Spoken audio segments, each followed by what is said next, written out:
اعوذ باللہ من الشیطان الرجیم، بسم اللہ الرحمن الرحیم۔ السلام علیکم اسٹوڈنٹس، امید ہے آپ سب خیریت سے ہوں گے۔ اسٹوڈنٹس، پریویس لیکچر میں ہم نے حدیث نمبر 3 پڑھی۔ حدیث نمبر 3 میں ہم نے کیا پڑھا تھا؟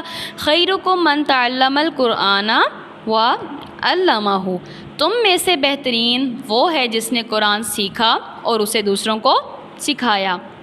اس میں قرآن کا علم حاصل کرنے، اس پر عمل کرنے اور دوسروں کو اس کا پیغام پھیلانے کی والے شخص کی فضیلت کے بارے میں ہم نے پڑھا تھا۔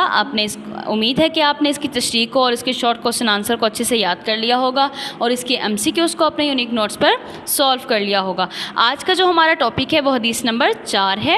آج ہم حدیث نمبر 4 کا ترجمہ، تشریح، شارٹ کوسچن اور اس کے MCQs پڑھیں گے۔ حدیث نمبر 4 کے عربی متن کی طرف دیکھیے گا۔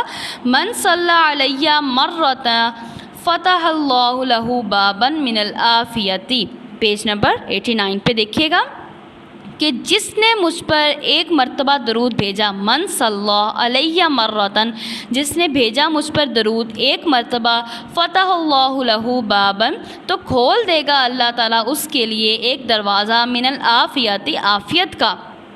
اب دیکھیں تشریح کی طرف۔ اس حدیث مبارکہ میں رسول صلی اللہ علیہ وآلہ وسلم پر درود و سلام بھیجنے کی فضیلت اور اہمیت بیان کی گئی ہے۔ نمبر 1، محسن انسانیت۔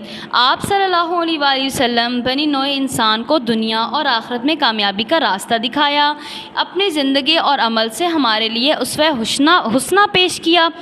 انسان پر حضور صلی اللہ علیہ وآلہ وسلم کے احسانات کا تقاضا ہے کہ وہ ہر چیز سے بڑھ کر آپ صلی اللہ علیہ وآلہ وسلم سے محبت کی جائے، جس کی عملی شکل یہ ہے کہ آپ صلی اللہ علیہ وآلہ وسلم کی تعلیمات پر عمل کیا جائے۔ محبت اور عقیدت کے اظہار کے طور پر آپ صلی اللہ علیہ وآلہ وسلم پر درود بھیجا جائے۔ اس کا حکم اللہ تعالیٰ نے بھی دیا ہے۔ سورۃ احزاب میں ارشاد باری تعالیٰ ہے، ان اللہ وملائکتہ یصلون علی النبی یا ایھا الذین آمنوا صلوا علیہ وسلموا تسلیما، بے شک اللہ اور اس کے فرشتے نبی صلی اللہ علیہ وآلہ وسلم پر درود بھیجتے ہیں، اے ایمان والو تم بھی ان پر درود و سلام بھیجا کرو۔ نمبر 2 پوائنٹ دیکھیے گا، درود بھیجنے کا اجر و ثواب۔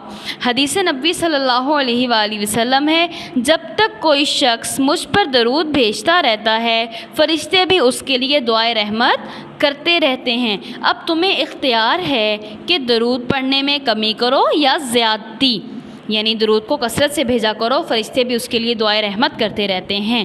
جو امتی آپ صلی اللہ علیہ وآلہ وسلم پر ایک مرتبہ درود بھیجے گا، اللہ تعالیٰ اس پر 10 رحمتیں بھیجے گا، اس کے 10 درجے بلند کرے گا، 10 نیکیاں عطا کرے گا اور 10 برائیاں مٹا دے گا۔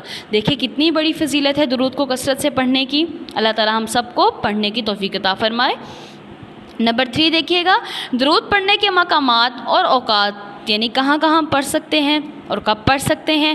نمبر 1، ہر محفل میں، اس کی کوئی لمٹ، کوئی اس کا جگہ یا مقام یا وقت نہیں ہے کہ خاص اس وقت میں پڑھا جا سکتا ہے۔ ہاں، جمعے کے دن پڑھنے کی زیادہ فضیلت ہے، ٹھیک ہے۔ اب دیکھیے نمبر 2، ہر مجلس کے اختتام پر، جب بھی ہم کوئی مجلس میں ہوتے ہیں اس کے اختتام پر ہمیں چاہیے کہ ہم درود پڑھ لیں۔ نمبر 3، اذان کے بعد۔ نمبر 4، مسجد میں داخل ہوتے اور باہر نکلتے وقت۔ نمبر 4، دعا کرتے وقت۔ نمبر 5 کیا ہے؟ دعا کرتے وقت۔ دیکھیں دعا کرنے کا بہترین طریقہ اور صحیح طریقہ کیا ہے کہ سب سے پہلے اللہ تعالیٰ کی تعریف، حمد و ثنا کی جائے، اس کے بعد آپ صلی اللہ علیہ وسلم پر درود شریف بھیجا جائے اور پھر جو ہے وہ اپنی دعا اللہ سے طلب کی جائے، اپنی دعا مانگی جائے اور اس کے بعد پھر آخر میں جو ہے وہ رسول صلی اللہ علیہ وآلہ وسلم پر درود بھیجا جائے۔ اب دیکھیے نمبر 4، سب سے افضل درود وہ ہے جو ہم نماز میں ادا کرتے ہیں، یعنی درود ابراہیمی۔ رسول صلی اللہ علیہ وآلہ وسلم نے فرمایا، جو شخص مجھ پہ ایک مرتبہ درود بھیجتا ہے، اللہ اس پر 10 بار رحمت نازل فرماتا ہے۔ بخاری شریف کی حدیث ہے۔ جس کے سامنے میرا ذکر ہو، میرا نام لیا جائے اور وہ مجھ پر درود نہ بھیجے تو ایسا شخص بخیل ہے، یعنی کنجوس ہے۔ رسول اللہ صلی اللہ علیہ وسلم کا جب نام لیا جاتا ہے تو ہم فوراً درود پڑھتے ہیں صلی اللہ علیہ وآلہ وسلم۔ قیامت کے دن وہ شخص میرے زیادہ قریب ہوگا جو مجھ پر درود کثرت سے بھیجے گا۔ دیکھیں اب ہم اگر چاہتے ہیں کہ ہم رسول صلی اللہ علیہ وآلہ وسلم کے زیادہ قریب ہوں تو ہمیں کثرت سے رسول صلی اللہ علیہ وسلم پر درود بھیجنا چاہیے۔ اب اس حدیث مبارکہ کا حاصل کلام کیا ہے؟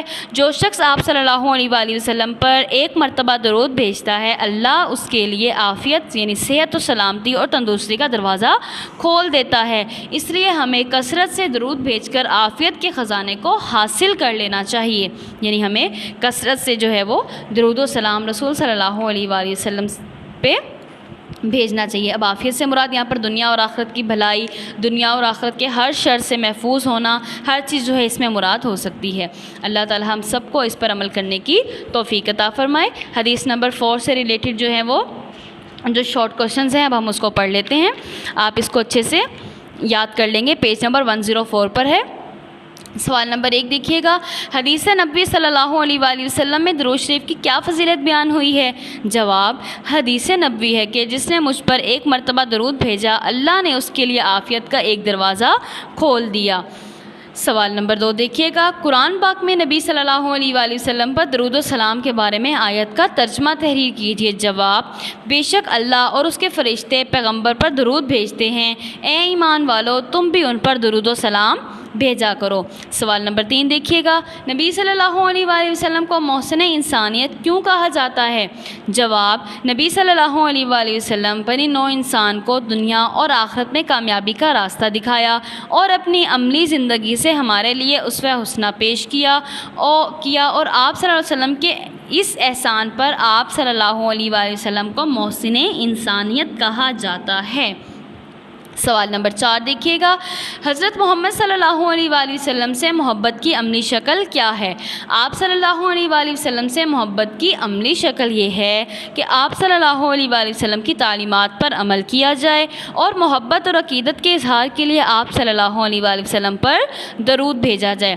سوال نمبر 5 دیکھیے گا، ایک بار درود پڑھنے پر کیا اجر ملتا ہے؟ یہ سوال اس طریقے سے ہو سکتا ہے کہ حضور صلی اللہ علیہ وآلہ وسلم پر درود بھیجنے کی کیا اہمیت ہے؟ جواب، ایک مرتبہ درود شریف پڑھنے والے کے لیے اللہ تعالیٰ عافیت کا ایک دروازہ کھول دیتا ہے۔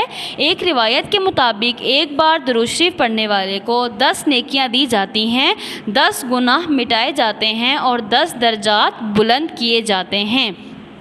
اسٹوڈنٹس پیج نمبر 104 پہ اس کے 5 شارٹ کوشچن آنسر ہیں، آپ اس کو اچھے سے یاد کر لیں گے۔ اور پیج نمبر جو ہے 100